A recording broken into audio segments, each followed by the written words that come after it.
Бүгүнкү күн биз үпөм менен кыз Nexia адырга чыктык эле чүкүрүп тергени. Анан чүкүрүп терип кайра келе атканыбызда багажым ачылып кетиверди.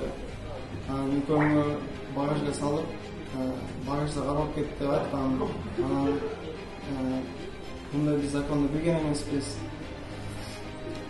Хулиганствону шуга кечирип коесуздар. Билбей. Шундый ката салып кетип калды. Кандай отуруп алгансың сен?